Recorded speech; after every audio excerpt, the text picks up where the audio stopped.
അപ്പോൾ ഗൈസ് നമ്മളിപ്പോൾ നിൽക്കുന്നത് ഉണ്ടഞ്ചാൻ്റെ വീട്ടിലാണ്. ഇവിടെ എന്താ വെച്ചാൽ നമ്മൾ ഫ്ലിപ്കാർട്ടിൽ നിന്ന് ഒരു ടി വി വാങ്ങിച്ചിട്ടുണ്ടായിരുന്നു. അപ്പോൾ ആ ടി വിക്ക് ഇവിടെ ഇങ്ങനെ ഒരു ലൈൻ വന്നിട്ട് കംപ്ലൈൻറ്റ് വന്നു, പിന്നെ താഴെ. അപ്പോൾ ഇത് ഫ്ലിപ്കാർട്ടിൽ നിന്നാണ് വാങ്ങിച്ചിട്ടുണ്ടായിരുന്നത്. അതുകൊണ്ട് തന്നെ സർവീസ് കിട്ടുമെന്നുള്ള നല്ലൊരു പേടി ഉണ്ടായിരുന്നു. അപ്പോൾ ചേട്ടൻ്റെ കുറച്ച് ദിവസമായി പറയണു.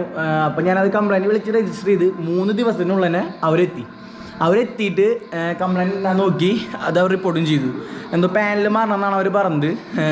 2 ആഴ്ചക്കുള്ളിൽ പാനലെത്തി കഴിഞ്ഞാൽ അവർ ഇവിടെ വന്ന് ഫിറ്റ് ചെയ്യുന്നതെന്ന് പറഞ്ഞത്. അപ്പോൾ എന്തായാലും നല്ലൊരു സർവീസിങ്ങായി തോന്നി. പലർക്കും സംശയം ഉണ്ടായിരിക്കും ഫ്ലിപ്കാർട്ടിൻ്റെ ഈ സംഭവം വെച്ചാൽ സർവീസ് കിട്ടാൻ ബുദ്ധിമുട്ടല്ലേ, എങ്ങനെ കിട്ടാനാ, എവിടേക്ക് നമ്മൾ കൊണ്ടുപോകേണ്ടതെന്നൊക്കെ. ഇത് ഹൈസെൻസ് എന്ന് പറഞ്ഞ ബ്രാൻഡാണ് ഈ ടി വി.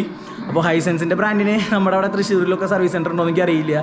അപ്പോൾ എന്നിരുന്നാലും അവർ നേരിട്ട് വന്ന് ചെക്ക് ചെയ്ത് അവർ വേണ്ട പ്രൊഡക്റ്റിനുള്ള ഓർഡർ കൊടുത്തവർ പോയിട്ടുണ്ട്. ഇതിന് 3 വർഷത്തെ എക്സ്റ്റൻഡർ വാറണ്ടി ഉണ്ട്.